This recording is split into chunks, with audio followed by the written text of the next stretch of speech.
السلام علیکم ورحمۃ اللہ وبرکاتہ دوستو، شادی کی تقریبات اور فضول خرچی۔ اللہ کے رسول صلی اللہ علیہ وسلم نے فرمایا، سب سے بابرکت نکاح وہ ہے جس میں خرچ سب سے کم ہو۔ پہلے شادی کے خرچ کا ناقابل برداشت بوجھ لڑکی والوں پر ہوتا تھا، یا تو کوئی جائیداد فروخت کرنی پڑتی تھی یا پھر قرض لینا پڑتا تھا۔ اب صورت حال یہ ہے کہ لڑکی والوں کے ساتھ لڑکے والے بھی اچھا خاصا مقروض ہو جاتے ہیں، کیونکہ شادی کی تقریب اب دونوں فریقوں کے لیے محض دولت کی نمائش کی ایک تقریب بن کر رہ گئی ہے۔ حقیقت یہ ہے کہ شادی جیسی خوشی کی تقریب سماج کے لیے پہلے سے زیادہ تکلیف دہ، پریشان کن اور بہت سی سماجی برائیوں کو بڑھاوا دینے کا ذریعہ بنتی جا رہی ہے۔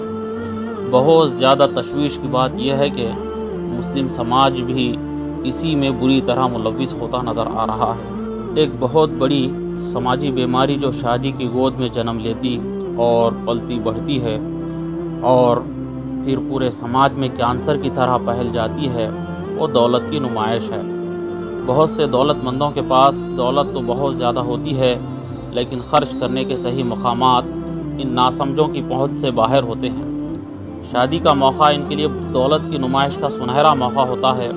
وہ پانی کی طرح پیسے بہاتے ہیں۔ دولت کی ایسی نمائشوں سے دوسرے لوگ بھی انسپائر ہوتے ہیں اور وہ ان کی نخالی میں اپنے سروں پر قرضوں کا بوجھ اٹھا لیتے ہیں۔ ضد یہ ہوتی ہے کہ شادی دھوم دھام سے کرنی ہے، چاہے اس کے لیے قرض لینا پڑ جائے۔ دولت کی نمائش سے دولت کی نمائش کا مقابلہ جنم لیتا ہے۔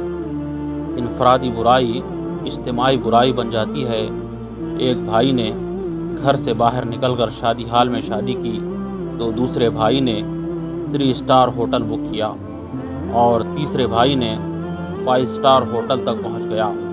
جو تقریب بہت اختصار کے ساتھ کچھ لوگوں کی شرکت سے انجام پا سکتی تھی، اس میں سینکڑوں کو دعوت دی گئی، اور جس محفل کو سادگی کے ساتھ سجایا جا سکتا تھا، اسے مصنوعی طور پر رنگین بنانے کے لیے لاکھوں لٹا دیے گئے۔ حاصل کچھ نہیں، صرف نمائش کے مقابلے میں اضافہ۔ کچھ لوگوں کے دل میں یہ بیجا حسرت کہ ہم ایسا کچھ نہیں کر سکتے، اور کچھ لوگوں کے دل میں یہ حقیر خواہش کہ ہم اس سے زیادہ کر کے دکھائیں گے۔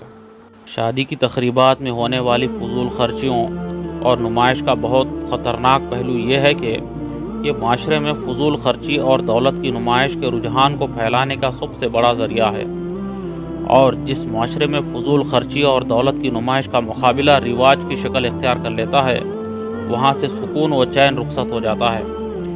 زیادہ خرچ کرنے کا نشہ زیادہ کمانے کی دھن کو جنم دیتا ہے، اور اگر کمانے کے موقع ساتھ نہ دیں تو مایوسی چھا جاتی ہے، لالچ اور خود غرضی بڑھ جاتی ہے، اور انسانی سماج اپنی خصوصیات کھونے لگتا ہے۔ فضول خرچی اور نمائش والی شادیوں سے خوش شادی کے پورے نظام کو سخت خطرہ لاحق ہے۔ شادیوں پر خرچ کا دن بدن اونچا ہوتا معیار، اور پھر معیاری شادی کرنے پر ہر کسی کا اصرار، اس کا نتیجہ یہ ہے کہ آسان سا بیاہ ایک بہت بھاری بوجھ بن گیا ہے۔ جس سماج میں شادی کو مشکل بنا دیا جائے، وہاں سے بے شمار برائیاں جنم لیتی ہیں اور پھیلتی ہیں۔ شادی کو تو زندگی کا سب سے آسان کام ہونا چاہیے۔ سماج کی موجودہ صورتحال بے شک پریشان کن ہے۔ اس صورتحال سے کوئی بھی باضمیر انسان مطمئن نہیں رہ سکتا، لیکن لوگ نہ چاہتے ہوئے بھی رسم و رواج کے شکنجوں میں کسے ہوئے ہیں۔